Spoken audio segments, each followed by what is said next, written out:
Bonjour, nous sommes réunis ici aujourd'hui pour la toute première édition de la Fête des Anges dans la MRC Maria Chapdelaine.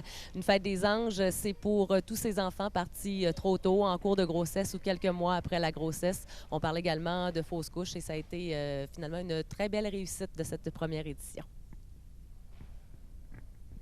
On veut aussi mentionner, on est en train de travailler très fort sur des projets qui s'en viennent dans le futur. On veut monter des groupes de soutien pour inviter les mamans à venir parler, se vider le cœur, pleurer avec d'autres mamans et les papas aussi qui ont vécu la même chose. Aussi, on a la location de livres qui traite sur le sujet, qui est disponible à Parents Ensemble.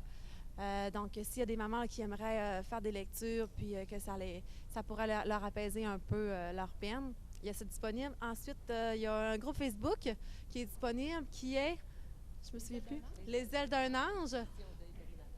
Exactement. Donc, pour les parents qui ont vécu la perte de leur bébé et qui voudraient entrer en contact avec d'autres parents, il y a ce groupe Facebook-là qui existe en ce moment. On tient à remercier l'organisme Parents Ensemble, sans qui ceci n'aurait pas lieu. L'organisme est vraiment quelque chose de super afin de nous aider. Il nous donne des ressources, des idées. On a des gens incroyables. On a travaillé avec Nadia Dallaire lors de nos réunions et c'est merveilleux de sentir que notre projet tient à cœur les autres personnes. La sensibilisation, c'est important, puis on est content de travailler avec Parents Ensemble. Donc, bonjour à tous. Est-ce que c'est trop fort? C'est beau? OK. Nous sommes honorés de vous accueillir aujourd'hui afin de rendre hommage à tous ces petits bébés qui sont au paradis, loin de nos bras. Désolée, je pleure déjà. Donc, comme plusieurs le savent ici, hier, le 15 octobre, était la Journée mondiale de sensibilisation au deuil périnatal. Donc, nous sommes heureux de vous accueillir aujourd'hui à notre première fête des anges dans notre MRC Maria Chapdelaine. Certains d'entre vous me connaissent peut-être et connaissent aussi mon histoire. Pour les autres, mon nom est Doris Gosselin. Je suis la maman ange de Coralie.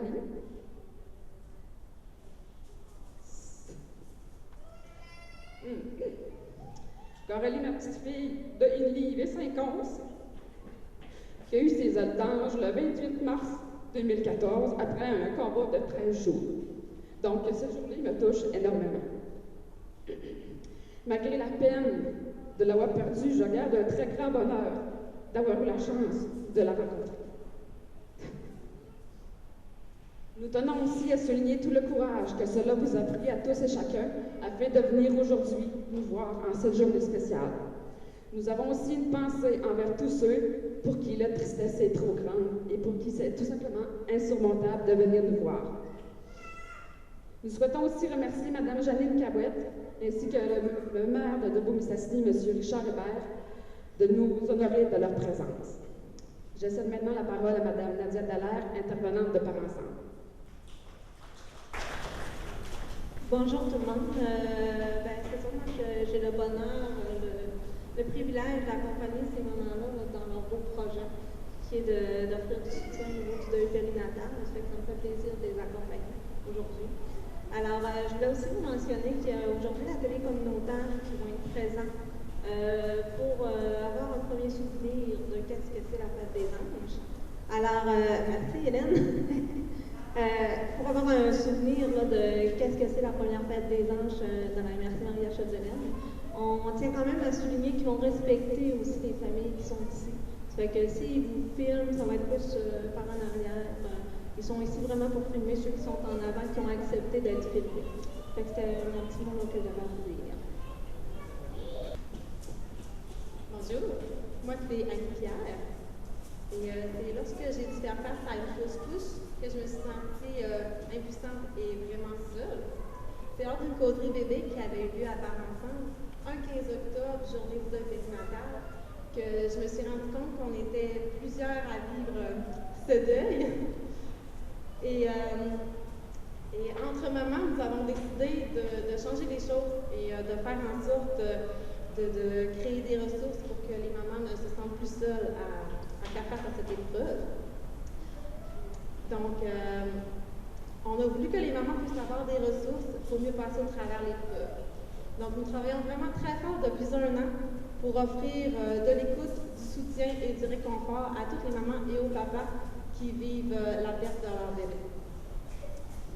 Cette journée aujourd'hui, ça a pour but de rendre hommage au passage de chaque petit ange, peu importe la durée de leur existence, car dans le cœur de leurs parents, ils ont su laisser une trace significative et empreinte d'émotion. C'est donc en leur mémoire que nous réunissons aujourd'hui parents, amis, enfants, familles, tout le monde qui ont vécu de près ou de loin le deuil. C'est la parole à Dominique. Nous désirons vous présenter les mamans d'anges qui s'impliquent auprès de cette cause, car sans leur temps, leurs idées, leur énergie, cette journée et ce qui en découle n'aurait pas vu le jour. Donc, Mme Nadia Dallaire, intervenante à Part Ensemble. Nous avons aussi Nadia Landry, éducatrice spécialisée du CIUS Saint-Lac-Saint-Jean, et aussi Maman d'ange. Nous avons Annie-Pierre Routier, bénévole et maman d'ange de Bébé Plume. Nous avons aussi Mme Sabrina Tremblay, bénévole et aussi maman d'ange. Mon amie et ma belle-sœur préférée, Joanie Lalancette, maman d'ange aussi. Et moi-même, maman d'ange. Nous tenons également à remercier nos très généreux commanditaires. Décor Fleury, ils ont fourni tous les ballons gratuitement. Ils ont également fourni tous les œillets que les mamans ont reçus. C'est un cadeau de leur part, donc un grand merci à eux. Également la Maison funéraire Hébert et Fils, qui ont offert un don monétaire pour nous aider aujourd'hui. Ça nous a entre autres permis de vous offrir café et collation. Et aussi, la petite breloque que vous avez reçue tout à l'heure, c'est un cadeau aussi. C'est en fait la petite breloque que je me suis procurée moi-même quand j'ai fait face à ma fausse couche. Je la trouvais très significative. Si vous le regardez, vous pourrez constater que c'est une petite aile d'ange qui a un peu la forme, une forme ronde qui rappelle le ventre de la maman et le petit diamant au centre qui rappelle le bébé. Donc, c'est la signification de la petite breloque que vous avez reçue.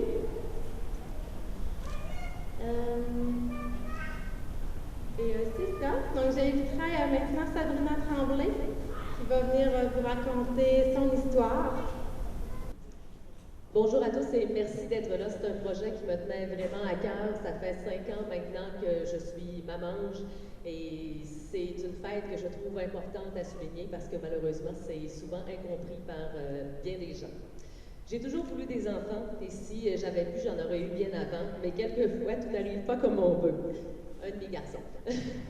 C'est avec le plus grand bonheur que j'ai appris en juillet 2011 que j'étais enceinte. Enfin, après tout ce temps, j'allais devenir maman, mais jamais je n'aurais pu douter de ce qui m'attendait.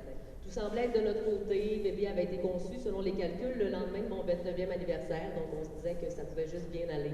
Il aurait dû voir le jour le lendemain de la fête de mon petit frère, c'est-à-dire le 7 mars.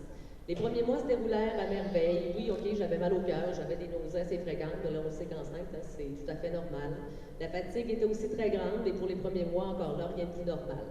J'ai passé ma première échographie à 10 semaines, qui nous a montré un beau petit bébé qui bougeait déjà beaucoup. On aurait dit un petit poisson, puis ça me faisait sourire, parce que selon la date prévue de sa naissance, elle aurait dû être un poisson selon les signes du zodiaque. Les semaines suivantes se déroulèrent sans anicroche. J'avais commencé les cours d'aquamaman, question de rester active, de mettre les chances de mon côté. J'ai senti bébé bouger pour la première fois à 16 semaines et demie. Ma joie fut énorme tellement ce petit ange était attendu. La bédaine me tordait de tous les côtés. Un petit bébé très vigoureux, semblait-il. À chaque rendez-vous chez le médecin, on écoutait son cœur qui battait de façon vraiment normale, donc ça nous faisait penser que tout se déroulait normalement. Mais il y a une brique qui nous est tombée sur la tête le 12 octobre 2011, lors de la deuxième échographie. Tout d'abord, on a eu une joie immense de savoir que c'était une petite fille. C'était dur à manquer parce que c'était vraiment la première chose qu'on a vue lorsque l'appareil a été déposé sur ma bédaine. Mais malheureusement, la joie a été de assez courte durée. Je me rappellerai toujours de la voix du médecin qui nous disait « problème ». C'est le seul mot qui le dit « problème ». Sur le coup, j'ai même pensé une mauvaise blague. Je m'attendais tellement pas à ça. Mais le médecin nous expliqua alors qu'il y avait beaucoup trop de liquide dans son petit cerveau. Elle souffrait d'hydrocéphalie. À 19 semaines de grossesse, elle présentait d'un côté 12 mm et de l'autre 15 mm d'eau. Mais c'est sûr qu'avant de vraiment se prononcer, on nous a envoyé à Québec rencontrer des spécialistes. Le cœur gros, mais avec quand même encore un brin d'espoir, nous nous sommes rendus au centre Mère-Enfant au CHUL de Québec le 18 octobre. Tout de suite, pendant l'échographie, on a vu que la situation était loin d'être mieux. Elle présentait 15 et 15,5 mm d'eau dans son si petit crâne, ce qui faisait en sorte que son cerveau n'avait pas de place pour se développer. Les tests se poursuivirent dans la journée, dont l'amniosynthèse, rencontre avec le généticien. Malgré toutes ces informations, je n'ai pas été capable de me résigner sur le coup à subir une interruption médicale de grossesse, même s'il nous le suggérait très fortement. On ne savait pas vraiment ce qui pouvait avoir causé cet accident, donc je voulais absolument en savoir plus avant de prendre ma décision finale. Après discussion avec le généticien, on a convenu d'attendre jusqu'à la 22e semaine pour pouvoir passer un IRM qui pourrait peut-être nous apprendre un peu plus sur la situation. Et entre-temps, on attendait aussi les résultats des prises de sang au cas où ça aurait été déclenché par un virus, une infection ou même peut-être une des 5 maladies du Saguenay-Lac-Saint-Jean. Les 3 semaines d'attente, je ne vous le cacherai pas, m'ont semblé à la fois longues et trop courtes aussi parce que je savais que si le constat ne changeait pas, j'aurais pas d'autre choix que de subir une interruption médicale de grossesse. Mais la date de notre second rendez-vous arriva le 8 novembre 2011.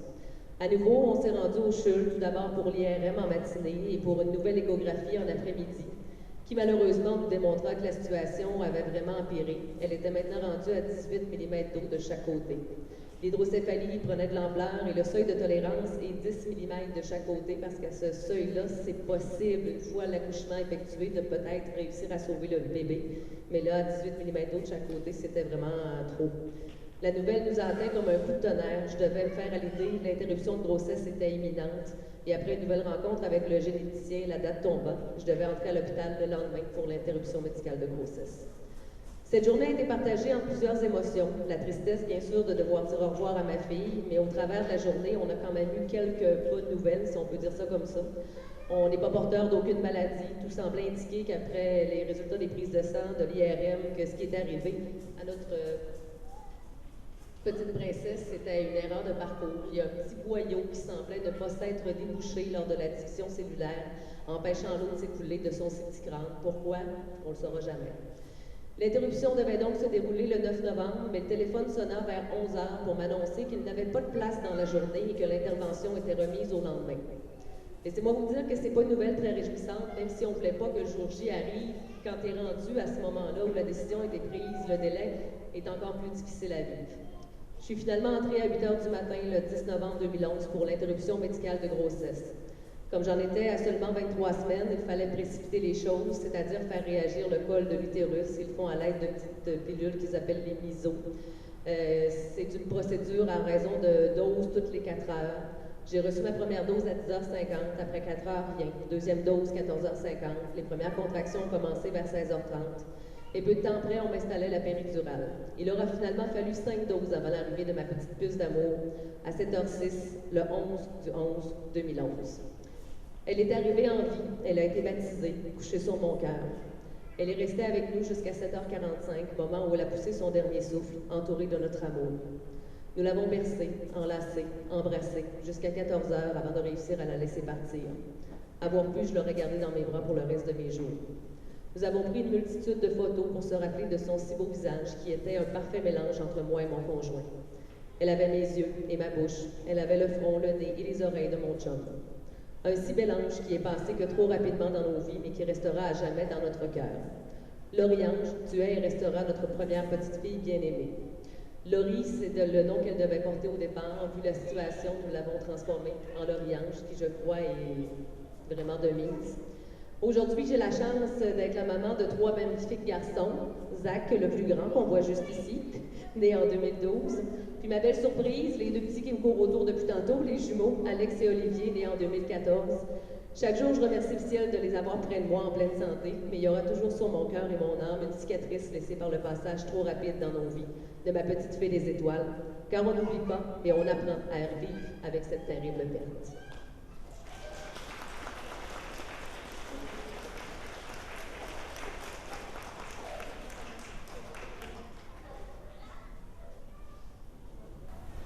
Moi, j'ai pas vécu la même histoire. Moi, ce que j'ai vécu, c'est une fausse couche. Donc, je vais vous essayer de vous lire ma petite histoire. Le 3 février 2014, une merveilleuse journée. J'étais dans mes mains un petit bâton blanc sur lequel se dessinent 2 traits roses. C'est confirmé, tu te construis tranquillement au creux de mon ventre. C'est une joie immense de te savoir là. Déjà, mon avenir se trace. Tu as un grand frère qui aura 19 mois à ton arrivée. Un papa en or, une maman qui t'aime déjà à l'infini. L'annonce de ton arrivée future fait la joie de tous. Bébé, on t'attend. Tout se passe bien, je suis complet. Puis un soir, moment de panique. Je découvre une toute petite goutte de sang. Rien de plus, pas de mot de ventre. Le lendemain, je vais à l'hôpital. Je veux avoir le cœur net. Je veux qu'on me dise que tout va bien. Mais l'infirmière, malgré l'inquiétude dans mes yeux, me fait comprendre que je ne suis clairement pas une priorité. J'attends 8 heures avant de me résigner à retourner chez moi et attendre mon prochain rendez-vous chez le médecin quelques jours plus tard. Tu sais, au fond de moi, je savais. Les mamans savent ces choses-là. Le jour du rendez-vous arrive et je suis morte d'inquiétude. Couchée sur le lit du cabinet du médecin, je sens le gel froid sur mon ventre et j'attends, les yeux fermés, d'entendre que tout va bien. Les secondes passent, elles me paraissent une éternité. J'angoisse, rien.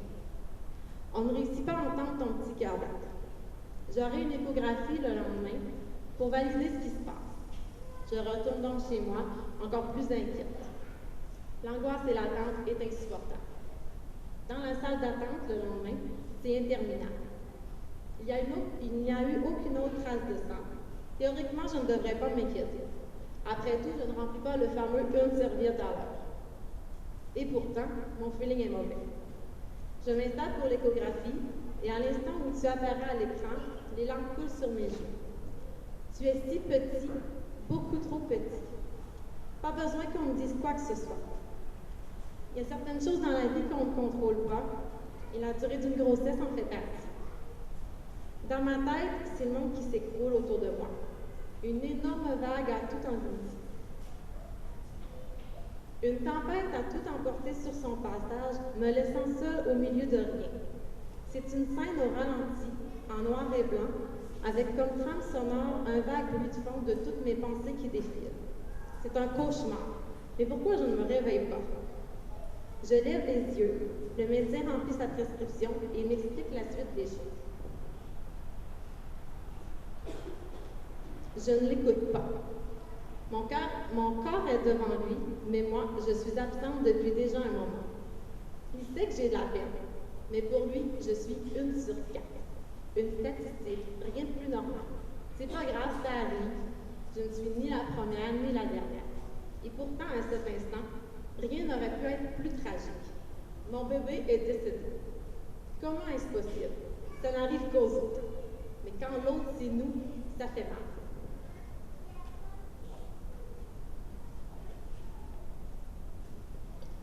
Je repars donc chez moi, la tête pleine de questions sans réponse, le cœur lourd, blessé à jamais, et le ventre qui porte maintenant mon petit bonheur devenu grande tristesse.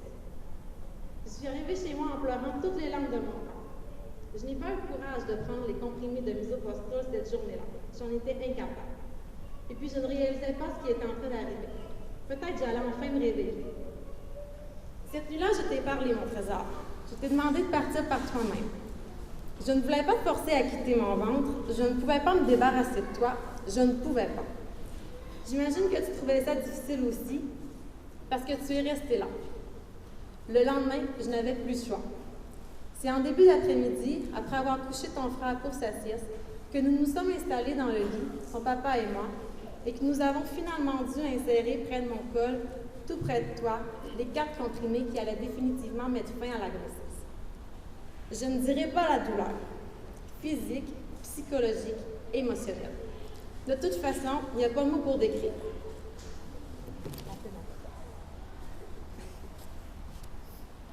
On a pleuré. Si tu savais comme on a pleuré. 7 heures plus tard, j'ai des nausées, des sueurs froides, j'ai chaud, je tremble, j'ai des contractions. Je suis dans la salle de bain, assise sur une vulgaire toilette, et je m'effondre en sanglots quand je te sens finalement libérée. Encore là, aucun mot n'est assez puissant pour décrire mon sentiment à cet instant. Une douleur de l'âme incomparable. Ton papa est devant moi, il me soutient du mieux qu'il peut. Il est si fort, J'ai tant besoin de lui. Si tu savais comme il est merveilleux. Il me demande si je veux qu'il tire lui-même la chasse d'eau. Je lui fais signe de la tête et le bruit de l'eau qui t'emporte est le coup fatal. Je ne l'accepterai jamais.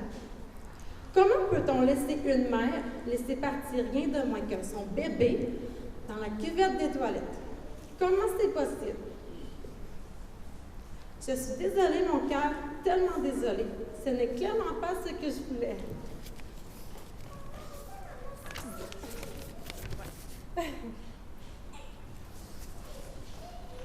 Les gens qui n'ont jamais vécu la perte de leur bébé pourraient croire que ça se termine là. Bye bye petit, on efface et on recommence. La vérité, c'est que la Terre continue de tourner pour tout le reste du monde, mais pas pour moi. Pour moi, ce n'est que le début. Le début d'un deuil beaucoup plus difficile que l'on pense. Le deuil d'un avenir que je ne connaîtrai jamais.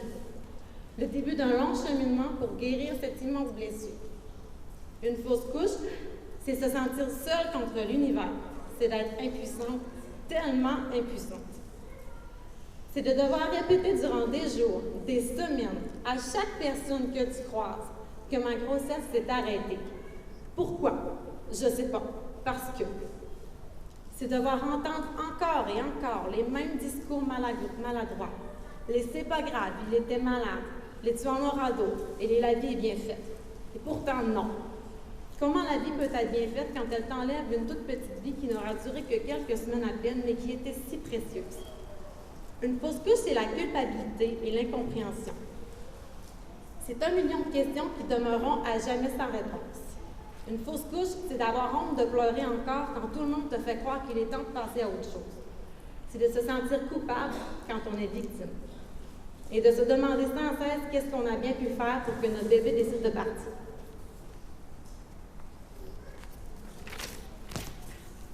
Les jours passent, les gens oublient, et toi, tu restes dans ma mémoire bien blotti au creux de mon cœur.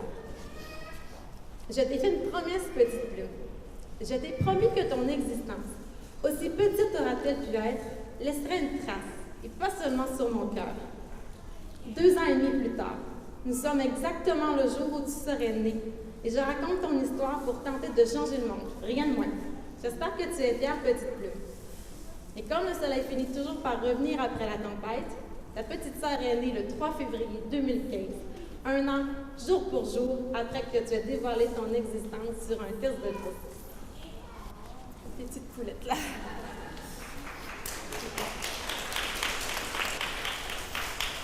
Merci. Je veux souligner la présence de nos enfants, à toutes les mamans qui démontrent que malgré la peine, malgré tout, malgré que c'est difficile, ben, il y a encore de l'espoir, puis on a des enfants qui nous redonnent le sourire.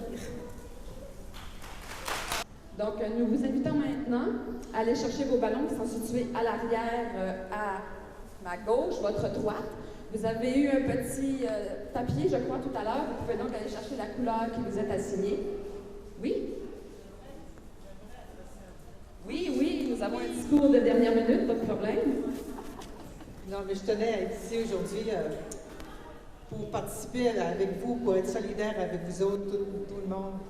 Je comprends, on a toutes des tripes qui sont partis, une partie de nous autres qui sont partis. Mais je veux vous féliciter pour l'organisation de cette activité. C'est une étape de plus dans votre deuil qui vous aide à ça, c'est un pas de plus, vous avancez. Mais se reprendre en main, c'est ça, après la perte d'un enfant. Puis je souhaite que votre activité dure longtemps. Moi, je représente les Amis compatissants, je suis responsable des Amis compatissants.